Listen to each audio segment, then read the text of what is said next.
नमस्ते मित्रों, कथा निधि चैनल पर आपका बहुत बहुत स्वागत है।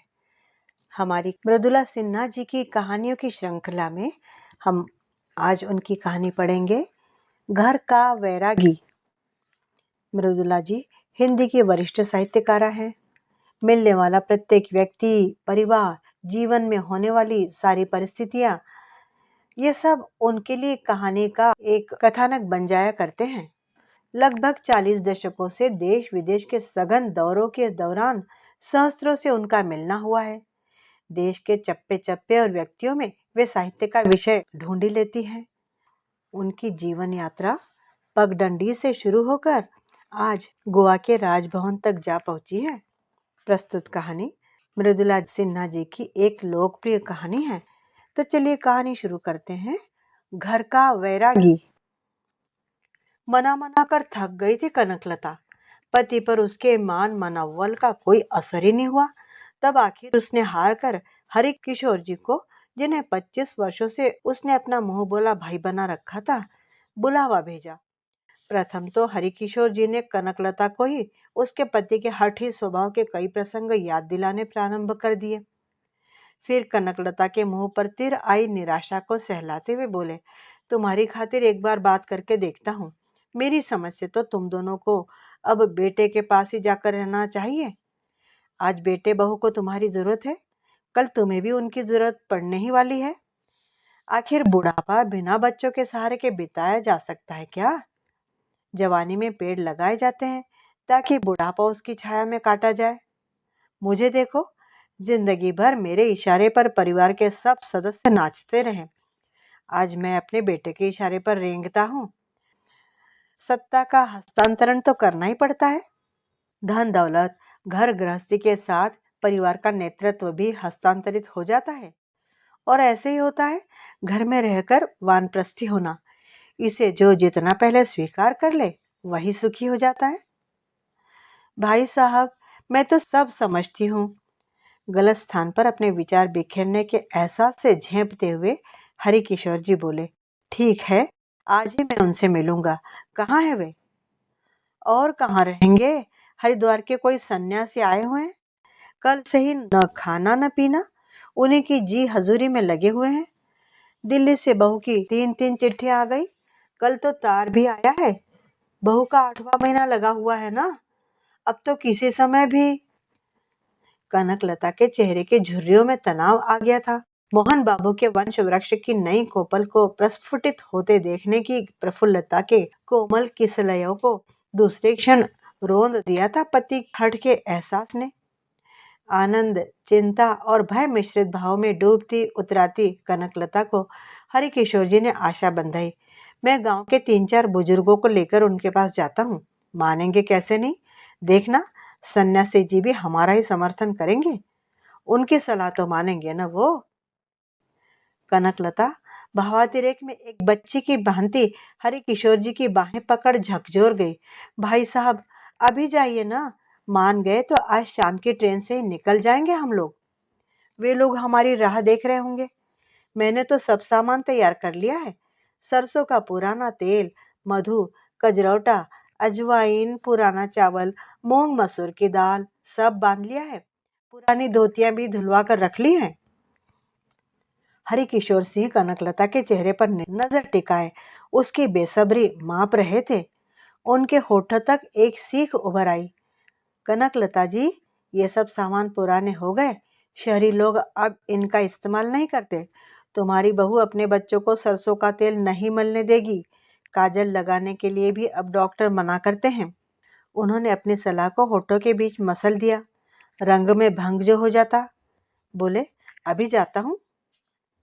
पति के लिए खाना बनाकर देर रात तक इंतजार करती कनकलता की आंखें न जाने कब लग गई। दरवाजे पर पड़ी आराम कुर्सी पर ही निढाल पड़ी पत्नी को मोहन बाबू ने जगाया। उठो तो, कल सुबह की ट्रेन से दिल्ली चलना है। आखिर तुमने गांव में पंचायत बैठाई दी। पति की शिकायत की परवाह किए बगैर कनकलता उनके खाने की व्यवस्था में जुट गई। उन्हें खिला पिलाकर सुला दिया। स्वयं रात भर छोटी मोटी चीजें संभाल संभाल कर रखने लगी। अपने कपड़े, पति के कपड़े, उनके अन्य सामान जुटा जुटा कर एक स्थान पर रखती थक गई कनकलता आराम करने के लिए बिछावन पर लेटी ही थी कि उसे याद आया, एक दो सामान तो छूट ही गए थे। लेटते उठते सवेरा हो गया। सुबह उन्हें विदा करने वालों में हरि किशोर जी और उनकी पत्नी अग्रिम पंक्ति में थे। उन्होंने कहा, यहाँ की चिंता मत करिएगा, चैन से रहिए, वहां बेटा बहू की सेवा कीजिए और करवा लीजिए। मोहन बाबू एक शिकायती नजर से हरिकिशोर बाबू की ओर देखने लगे, मानो कह रहे हो, आखिर आपने मुझे अपने पथ से डिगा ही दिया। एक दिन पहले ही दो चार लोगों के बीच उन्होंने अपनी पुनरावृत्त योजना रखी थी। मैं 30 वर्षों के शिक्षकी जीवन से अब अवकाश प्राप्त हुआ हूँ। ये अवकाश सांसारिक जीवन का विराम स्थल भी है। अब मैं नहीं कोलू का बैल बनने वाला। मैं तो कट्टर सनातनी हूँ। जीवन की चारों अवस्थाओं को शास्त्रों में निर्धारित चारों आश्रमों के अनुसार ही काटना है। अब वानप्रस्थ की ओर बढ़ना है। ये घर गृहस्थी, बाल बच्चे, उनकी समस्याएं सब माया मोह के बंधन है। मैं तो किसी आश्रम में जाकर पिछले 30 वर्षों से ऐसा ही कुछ कनकलता को भी वे सुनाते आए थे। दोनों लड़कियों शीला रीता और बेटे अनिल की शादी के बाद उन्होंने कनकलता से कहा था, बस अब घर गृहस्थी छोड़ो। 10 बीघा जमीन है, अनिल चाहे तो रखे चाहे तो बेचे, हम दोनों तो हरिद्वार चलकर रहेंगे। बची हुई जिंदगी वहीं गंगा के चरणों में काटेंगे। पता नहीं क्यों लोग बुढ़ापे में भी परिवार में उलझकर नरक की जिंदगी काटते रहते हैं। कनकलता के लिए पति का सुझाव कोई नया तो था नहीं। ऐसा भी नहीं कि बीती हुई जिंदगी पति के विरोध में कटी हो। दरअसल उसे घर गृहस्थी और बच्चों की चिंता से अलग थलग कर जिंदगी को देखने की फुर्सत हो तो उसकी योजना बनाए। दिल्ली पहुंचकर माँ बेटा के मिलन की बेकरारी, उल्लास, उमंग की गर्माहट माप नहीं पाए थे मोहन बाबू। बेटा बहू हर पल उनकी दिनचर्या को पूरा करने का प्रयत्न करते रहे। उनकी पसंद नापसंद, रुचि अरुचि का ध्यान रखते बच्चे अपनी इच्छा अनिच्छा तक को तिरोहित करते जा रहे थे। तिरोहित हो रही अपनी सुविधाओं से भी एक विशेष आनंद की अनुभूति से ओतप्रोत थे वे। कनकलता के मनोभाव का तो कहना ही क्या क्या मानो मनचाही जिंदगी मिल गई हो। अनिल के जन्म पर उसे मातृत्व के महत्व का कहाँ भान हुआ था। अपने बच्चों के पालन पोषण में कटी जिंदगी ने भी मातृत्व की अनुभूति नहीं होने दी। पोते के जन्म पर उसे लगा कि वह पहली बार मां बनी है। मोहन बाबू के खानदान के नए कोमल को निरखती उसके अंग प्रत्यंगों में कभी अपने ददिया ससुर, कभी ससुर, कभी मोहन बाबू तो कभी अनिल की छवि को सहलाती। अपनी गोद में संपूर्ण वंश वृक्ष को उतार लेने की उपलब्धि पर फूली न समा रही थी कनकलता। नन्ही सी जान की सेवा करती, न जाने उसके दादा परदादा की कितनी कहानियां सुनाती रहती। पर मोहन बाबू पद्मपात से अलग थलग, अनछुए अनभीगे, अपने में मस्त, निर्लिप्त भाव लिए अपनी अर्धांगिनी के क्रियाकलाप और व्यस्तताओं को कभी देखते, कभी अनदेखी किए रहते। पोते के आगमन के उपरांत घर गृहस्थी के प्रति बढ़ती कनकलता की आसक्ति को बीच बीच में छेड़ते रहते। बहू और पोते की सेवा में अहर्निश लिप्त कनकलता पति की छेड़छाड़ की परवाह किए बगैर उन्हें भी अपने भावों में भिगोने के उद्देश्य से पिचकारियां चलाती रहती।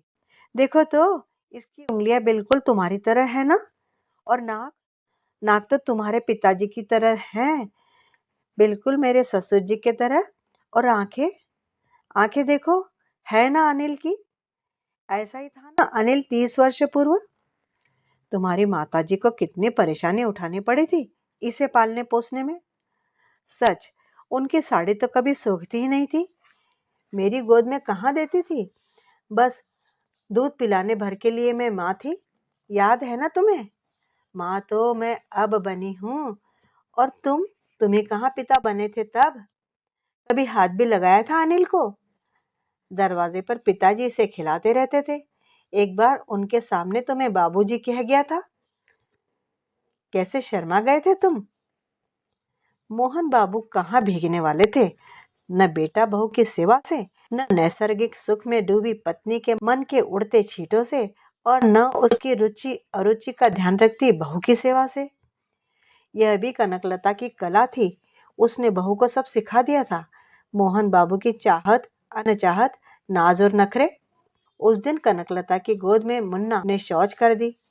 उसे संभालने में कनकलता के दोनों हाथ और साड़ी गंदी हो गई। उसने पास ही बैठे पति की निर्लिप्तता भंग की। एक जग पानी तो ले आना, मैं उठ भी नहीं सकती। मेरे दोनों गंदे हाथ और मुन्ना को धुलवा दो।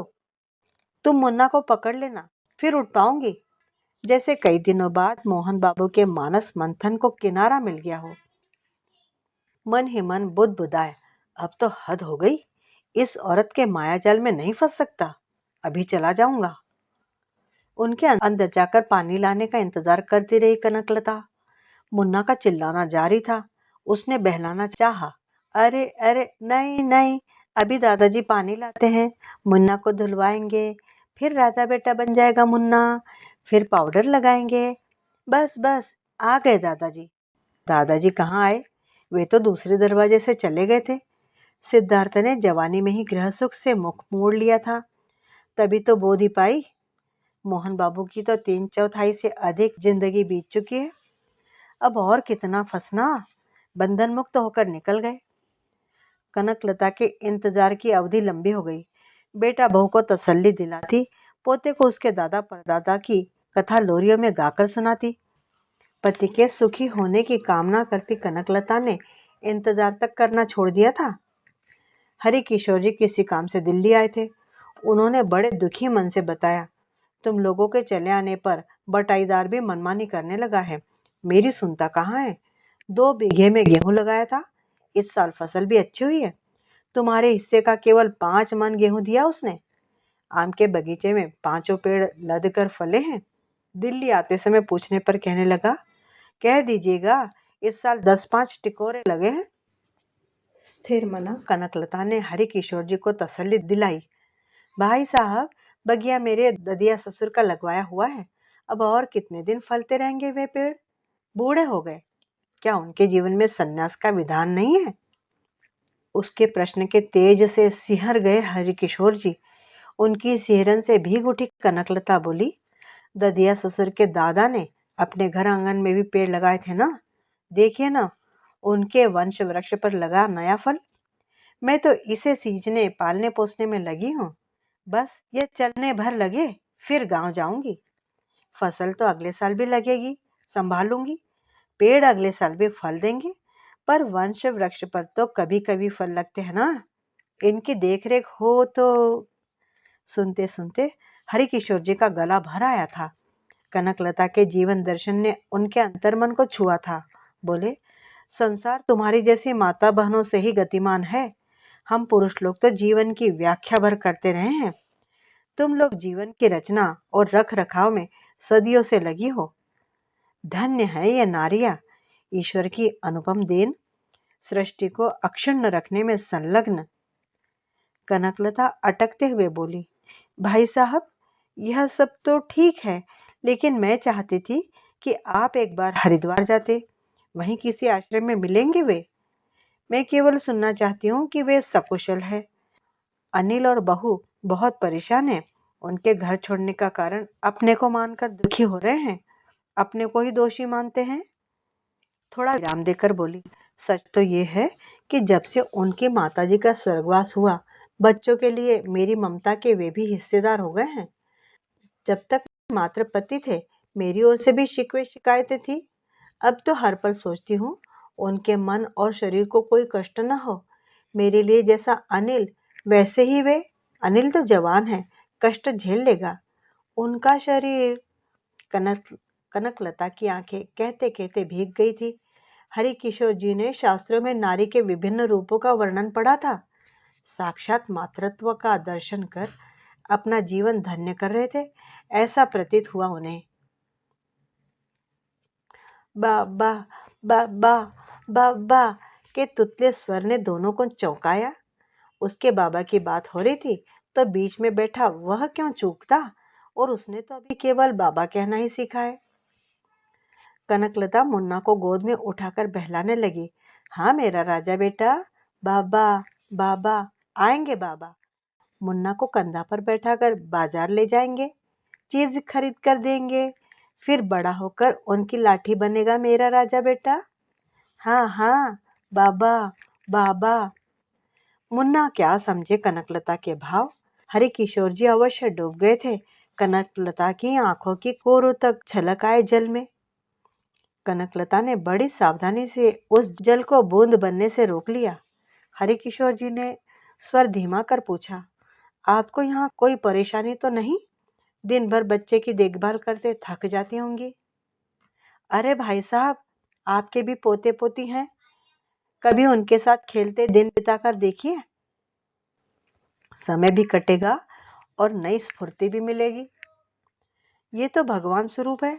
कौशल्या का रामलला, यशोदा के कान्हा, ये कहाँ थकने देते हैं, उल्टे थकान हरते रहते हैं। हरे किशोर जी खो ही गए थे अपने अतीत में।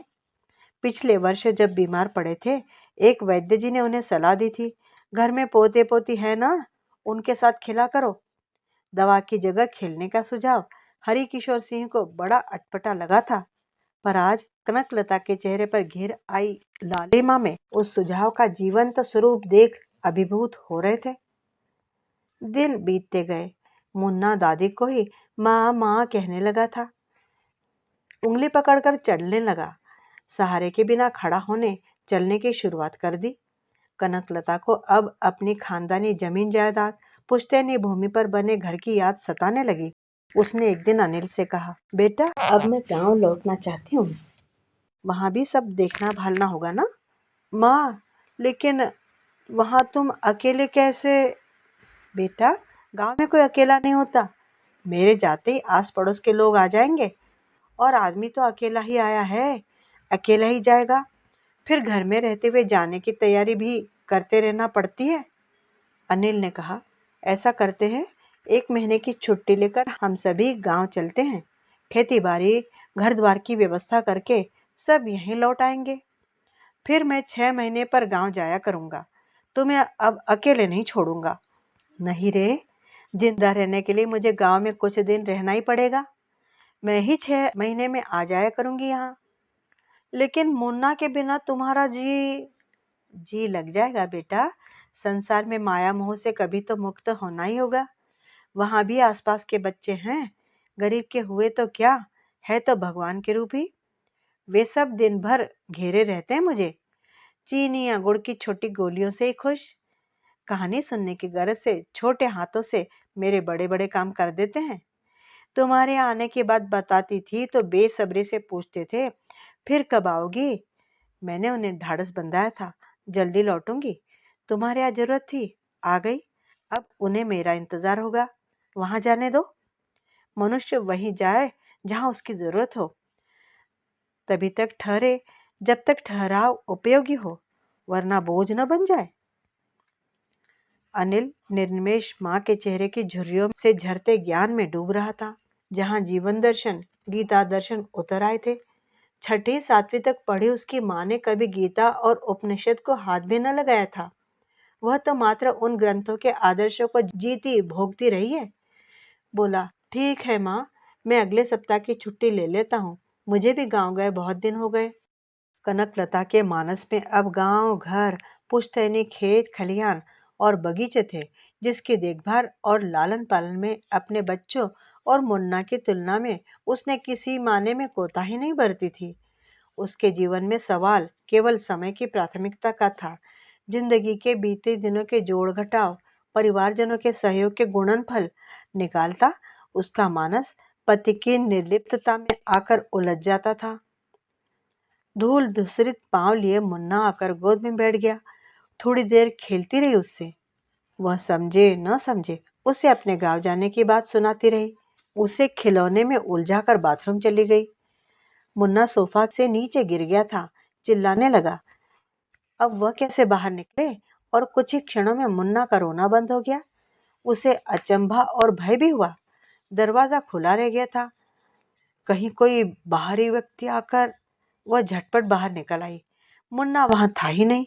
कहीं आया तो सब्जी लेकर नहीं लौट आई। मुन्ना, मुन्ना चिल्लाती 2 कमरे के घर का कोना कोना छान डाला। बाहर निकल गई।